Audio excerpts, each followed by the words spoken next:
আসসালামু আলাইকুম। System academy কেয়ারের পক্ষ থেকে জানাই আন্তরিক সালাম ও শুভেচ্ছা। আমি শুরু করব English second programmer completing sentence. আমি এখানে সলভ করব HSC completing sentence Rajshahi board 2019 সালের কোশ্চেনটি। বন্ধুরা যারা কমপ্লিটিং সেন্টেন্স শিখতে অনেক ভয় পায়, আমি বলবো এই ভিডিওটি অন্তত আপনি একবার দেখেন কমপ্লিটিং সেন্টেন্স কতটা আপনার কাছে ইজি হয়ে যায়। আমি কমপ্লিটিং সেন্টেন্স শেখাবো তিনটি মাত্র শব্দ দিয়ে। সেটি হলো comma and that. Comma and that হলে বাম দিকে ঠিক যেমন হবে ডান দিকে ঠিক একই হবে, অর্থাৎ বাম সমান ডান, আর বাকি হলো যদি প্রেজেন্ট হয় তাহলে পাস্ট, পাস্ট হলে পাস্ট পারফেক্ট। এই যে ছকটা জাস্ট দুটো লাইন, তিনটি শব্দ কমা এন্ড দ্যাট, এটা জানলে আপনি যে কোনো কমপ্লিটিং সেন্টেন্স করতে পারবেন। ওকে, শুরু করলাম। আমরা এখানে আমরা আগে অ্যানসারটা লিখে দেন, আমি বলবো কিভাবে এটা আমরা সলভ করলাম।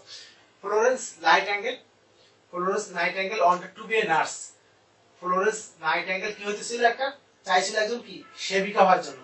উইথ এ ভিউ টু, জন্য এই যে টুর পরে প্রেজেন্ট ফর্ম ব্যতিক্রম হলো with a view to, look forward to, get use to, mind, worth, এগুলো অনেকগুলো আছে। এটা মনে রাখবেন, নরমালি সব মানে উইথ এ ভিউ টু সব ক্ষেত্রে থাকে।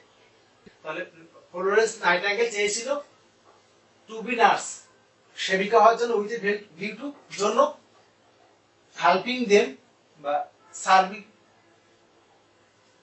SERVING সার্ভিং, সেবা দেওয়ার জন্য। অথবা লিখতে পারেন আপনি হেল্পিং দেম, যদি কঠিন লাগে সার্ভিং দেওয়াটা ভালো, সেবা দেওয়ার জন্য। অথবা সার্ভিং দ্য এইলিং পিপল, কিন্তু কঠিন হয় বলে আমি লিখলাম সার্ভিং দেম, অথবা হেল্পিং দেম, অথবা সার্ভিং দ্য এইলিং পিপল। এখানে কিন্তু এখানে আইএনজি হবে, এটা মনে রাখবেন। অনেকগুলো আছে, বাট উইথ এ ভিউ সব ক্ষেত্রে আসে। তাহলে ফ্লোরেন্স নাইটিঙ্গেল এসেছিল তাদেরকে সাহায্য করার জন্য, সেবা দেওয়ার জন্য। ওকে, বি নাম্বারটা, শি ওয়াজ 30 ইয়ার্স ওল্ড, সে ছিল 30 বছর বয়স যখন সে তার বাসা ত্যাগ করেছিল। এখন দেখেন এখানে আমরা লিখবো হোয়েন, যখন সে ত্যাগ করেছিল, লেফট, লেফট, তার গ্রাম, আর ভিলেজ। ওকে, এখন আপনি খেয়াল করেন এখানে আমরা এখানে কমা এন্ড দ্যাট নাই, ঠিক আছে। এখন এই যে হোয়েন সময় উল্লেখ করে, এটা ঠিক এটার মধ্যে কমা এন্ড দ্যাটের মধ্যে, কারণ আমরা কিন্তু কমা এন্ড দ্যাট বা দ্যাট লিংক যেগুলো কনজাংশন, যেগুলো বাক্যটাকে যুক্ত করে বা দুই পার্টটাকে আলাদা করে, ঠিক সেম কোয়ালিটি। হোয়েন হলো সেম এই কোয়ালিটির মতো।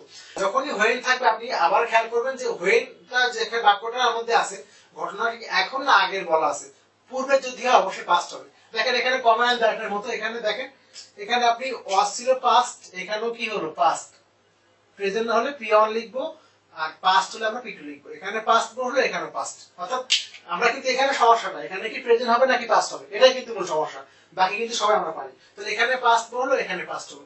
প্রেজেন্ট কিন্তু হতে পারে, খুব কম ক্ষেত্রে হয়, যখন হোয়েন থাকবে আপনি একটু বুঝিয়ে লিখবেন। Okay, if a man sows good seeds, একজন মানুষ বপন করে, যদি একজন মানুষ কি করে বপন করে ভালো বীজ, তাহলে কমা আছে, কিন্তু কমাটা মানে কি আমাদের ফার্স্ট নিয়মটা, এই ফার্স্ট নিয়মটা বাম দিকে যেমন হবে, এখানে দেখেন প্রেজেন্ট করা আছে, তাহলে এখানে প্রেজেন্ট হবে। যদি একজন ব্যক্তি ভালো বীজ রোপণ করে, এখানে ইফ এ ম্যান বলা আছে, ম্যান মানে ছেলে মানুষ, এখানে লিখবো হি। যদি একজন মানুষ ভালো বীজ রোপণ করে, সে পারবে, হি উইল রিপ মানে কাটতে, কি কাটতে পারবে, গুড হারভেস্ট, ভালো ফসল, VEST। যদি একজন মানুষ কি করে ভালো বীজ বপন করে, সে ভালো ফল কাটতে পারবে বা ভালো, he will reap good production, সবগুলো হবে। এখন আপনি খেয়াল করেন এখানে আপনি কি লিখছিলেন, দেখেন তো, শো হলো প্রেজেন্ট ফর্ম, এখানে প্রেজেন্ট লিখছেন না, তাহলে এখানে এই যে উইল হলো কি প্রেজেন্ট ফর্ম, এখানে প্রেজেন্ট ফর্ম বসছে, এখানে প্রেজেন্ট ফর্ম। আমাদের কিন্তু ফার্স্ট নিয়মটা হয়ে গেল, কমা আছে, এই যে কমা আছে, খেয়াল করেন বাম দিকে প্রেজেন্ট, ডান দিকে প্রেজেন্ট। তো আপনার কিন্তু কোনো রুল লাগবে না, এটা দিয়ে হয়ে গেল। নরমালি আমরা বইয়ের মধ্যে 40-50টা নিয়ম পড়ি, তারপরে কিন্তু আমরা পারি না, আমরা এটা দিয়ে ইজি হয়ে যাবে। পরের বাক্যটি, let's take a taxi so that, চলো একটা ট্যাক্সি নেই, সো দ্যাট যাহাতে, সো দ্যাট মানে যাহাতে, চলো একটা ট্যাক্সি নেই যাহাতে আমরা পারি উই ক্যান, আমরা পারি পৌঁছাতে, রিচ দেয়ার, আমরা পারি পৌঁছাতে সেখানে। এখন এখানে কিন্তু আমরা ইন টাইম লিখতে পারি অথবা অন টাইম লিখতে পারি। বন্ধুরা খেয়াল করবেন, ইন টাইম বা অন টাইমের মূল পার্থক্যটা হলো, ইন টাইম মানে ঠিক সময়ের মধ্যেই যাব। যদি আমাদের কোনো আর্জেন্ট কাজ থাকে তাহলে কিন্তু আমরা সময়ের মধ্যে যাব, আর অন টাইম মানে ঠিক সময়ের একটু আগে, এই পার্থক্যটা। তাহলে এখানে খেয়াল করেন এই সো দ্যাট বা দ্যাট আছে, তাহলে এখানে কিন্তু প্রেজেন্ট ফর্ম, এখানে কি হলো প্রেজেন্ট ফর্ম বসলো, এখানেও কিন্তু খেয়াল করে ডিস প্রেজেন্ট ফর্ম। তাহলে বাম দিকে যেমন ডান দিকে যেমন, ঠিক প্রথম নিয়মটা হয়ে গেল। পরবর্তী, এই village doctor is a person, একজন গ্রাম্য ডক্টর হলো একজন ব্যক্তি যে, হু যে, এখন এই হু দ্বারা কাকে বোঝানো হলো, ডক্টরটাকে। তাহলে এখানে এই সেম এটার মতো ইকুয়ালিটির মতো, যে এখানে রিলেটিভ প্রোনাউনের মতো বাম দিকে যেমন এই দ্যাটের মতো, কারণ হু একটা relative pronoun, that relative pronoun, যে কেয়ার করে, হু কেয়ারস, এখন কেয়ার হবে না কেয়ারস হবে, হু দ্বারা কাকে বোঝানো হলো, একজন ডক্টরকে। তাহলে এখানে কিন্তু অবশ্যই হবে third person singular, who cares the village people, the village people, VILLAG village people, PEOPLE। এখন খেয়াল করেন আপনি, এখানে কিন্তু এখানে হু ছিল এই প্রথমটার মতো, এখানে ছিল প্রেজেন্ট, এখানে দেখেন আপনি ইজ হলো প্রেজেন্ট, এখানে প্রেজেন্ট, তাহলে এখানে কেয়ারস কি হলো প্রেজেন্ট। আমরা কিন্তু সব সময় ভুল হয়, এখানে প্রেজেন্ট হবে না পাস্ট হবে, এটাই। আর আমি সেটা শিখাবো তিনটি মাত্র শব্দ, খেয়াল করি। পরবর্তী, she said, সে বলল, it is high time, এটা অনেক সময় হয়ে গেছে, উই। এখন এই বাক্যটা কিন্তু নরমালি সবাই ভুল করে, এখানে উই থাকলে কিন্তু এক জিনিস, আর উই না থাকলে কিন্তু এক জিনিস। উই না থাকলে টু দিয়ে লেখা, it is high time to change it, কিন্তু যখনই সাবজেক্ট চলে আসবে, খেয়াল করে আমার এই একটা সাবজেক্ট, এই একটা সাবজেক্ট, আমার কমান্ড দ্যাট না, কিন্তু যখনই এই P1 P2 P3 ইউজ করা হয় এই দুই সাবজেক্টের ক্ষেত্রে, যখনই দুই সাবজেক্ট থাকবে প্রথম অংশ প্রেজেন্ট হবে, পরের অংশ পাস্ট হবে, আর প্রথম যদি পাস্ট হয় পরের অংশ পাস্ট পারফেক্ট হবে। তাহলে ইট ইজ হাই টাইম, এখানে প্রেজেন্ট করা আছে, পরের অংশ কি হবে, পাস্ট হবে। It is high time we change it, we CHANGED, we change it. এখন দেখেন যদি আমরা এখানে, আমরা যদি এখানে উই না থাকতো, তাহলে জাস্ট টু চেঞ্জ, তাহলে কিন্তু কি হতো, to change it, to CHANG, to change it বসতো। খেয়াল করছেন কত ইম্পর্টেন্ট একটা জিনিস। যদি এখানে উই না থাকতো, তাহলে কিন্তু উই বাদ দিলে কিন্তু কি হতো, it is high time to change it. আর যদি আমরা উই নিয়ে আসি, তাহলে কিন্তু অবশ্যই অবশ্যই উই চেঞ্জ ইট। কারণটা কি, আমরা খেয়াল করি এখানে, এখানে ইজ হলো প্রেজেন্ট ফর্ম, এখানে প্রেজেন্ট বসছে, এখানে কি হলো পাস্ট বসছে। কারণটা কি, আমরা ফার্স্টে বললাম যদি কমা এন্ড, এই যে এই কমা এন্ড দ্যাট না থাকে, বা দ্যাট টাইপের কোনো রিলেটিভ প্রোনাউন না থাকে, তাহলে কিন্তু যখনই ডাবল সাবজেক্ট থাকবে, তাহলে এক পার্ট যদি প্রেজেন্ট হয় আর এক পার্ট পাস্ট হবে, আর এক পার্ট যদি পাস্ট হয় আর এক পার্ট পাস্ট পারফেক্ট হবে। এখানে ছিল প্রেজেন্ট ফর্ম, এইজন্য পরের অংশ কি বসে গেল, পাস্ট বসে গেল। জি নাম্বারটি, if I had the wings of a bird, if I had যদি আমার থাকতো, দ্য উইংস পাখা, অফ এ বার্ড পাখির মতো, যদি আমার পাখির মতো কি থাকতো, পাখা থাকতো, তাহলে কি করতাম, এখানে কিন্তু কম আছে, ইম্পর্টেন্ট জিনিস কম আছে, কিন্তু কমা থাকলে এই নিয়মটা, তাহলে যদি আমার পাখির মতো পাখা থাকতো, আমি উড়বো বা উঠতাম, I would fly in the sky, I would fly in the sky. এখন এখানে উড বলবে নাকি উইল হবে, সেটা খেয়াল করার বিষয়। এখন দেখেন এখানে হ্যাড কিন্তু পাস্ট, এটা কিন্তু হ্যাড কিন্তু কি পাস্ট ফর্ম, এটা কিন্তু হ্যাড পাস্ট ফর্ম, তাহলে এখানে কি হলো পাস্ট ফর্ম, এখানে কম আছে, বাম দিকে যেমন ডান দিকে যেমন। যদি আমার পাখির মতো পাখা থাকতো, তাহলে এখানে যদি প্রেজেন্ট হতো হ্যাভ থাকতো, তাহলে কিন্তু এখানে উইল বসতো।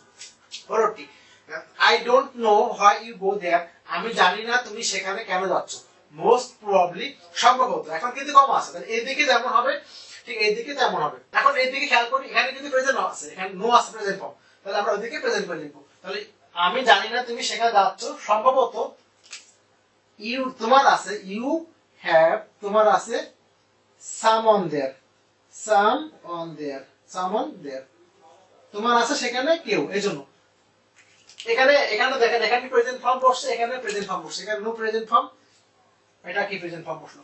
পরবর্তী, but all short of attempts to solve problem will fail unless, but all short of attempt, সব প্রচেষ্টায় ব্যর্থ হবে, টু সলভ দ্য প্রবলেম, সমস্যার সমাধান করার জন্য, উইল ফেল ব্যর্থ হবে, আনলেস যদি না, আমরা হই সচেতন, আমরা হই উই বিকাম অ্যালার্ট। এখন দেখেন আপনি এখানে আনলেস মানে যদি না, এটা কিন্তু এটার মতোই, কমান্ড দ্যাট না, এটা কিন্তু কনজাংশনের মতো একটা। তাহলে এখানে দেখেন, এখানে এখানে প্রেজেন্ট করা আছে না, এখানে সলভ প্রেজেন্ট করা আছে না, তাহলে এখানে কি প্রেজেন্ট করলো, সব প্রসেসটা ব্যর্থ হবে যদি না আমরা কি করি, আমরা সচেতন হই এই বিষয়ে, কোন বিষয় নিয়ে। লাস্ট বাক্যটি, হি হু ফলোস 2 ইয়ার্স, যে ব্যক্তি যে অনুসরণ করবে এই জিনিস 2 বছর, হি হু, এই যে ব্যক্তি সে অনুসরণ করবে 2 বছর, পারবে চাকরিটি করতে, ক্যান পারবে, ডু দা জব, কাজটি বা চাকরিটি সেই করতে পারবে যে 2 বছর ধরে এটাকে ফলো করবে। তাহলে বন্ধুরা এখানে আপনারা এটাও খেয়াল করেন, এখানে হি হু ফলোস 2 ইয়ার্স, যে ফলো করবে এই নিয়ম 2 বছর, ক্যান ডু দা জব, কাজটি করতে পারবে, এখানে কিন্তু ক্যান বসছে, এখানে ক্যান ডু পারবে, এখানে কিন্তু পাস করার কোনো স্কোপ নেই। তাহলে বন্ধুরা খেয়াল করেন, প্রায় মানে সবগুলোর মধ্যে কিন্তু আমরা এই কমা এন্ড দ্যাট দিয়ে শিখলাম। অর্থাৎ কমা এন্ড দ্যাট থাকলে বাম দিকে যেমন হবে ডান দিকে ঠিক একই হবে। আর বাকি হলো যদি কোনো বাক্যে ডাবল সাবজেক্ট থাকে তাহলে প্রেজেন্ট হলে পাস্ট, পাস্ট হলে পাস্ট পারফেক্ট। তাহলে বন্ধুরা কত ইজিলি এই কম্পিউটার শেখা যায়। আমি চাই বন্ধুরা আপনারা এই ভিডিওটি আপনাদের বন্ধুদের মাঝে বেশি বেশি শেয়ার করেন, যেন আপনাদের বন্ধুরাও এই ভিডিওটি এই সহজভাবে শিখতে পারে। আশা করি আপনারা বেশি বেশি শেয়ার করবেন। সিস্টেম একাডেমি কেয়ারের পক্ষ থেকে আন্তরিক সালাম জানিয়ে শেষ করলাম আজকের মতো ক্লাস। আল্লাহ হাফেজ।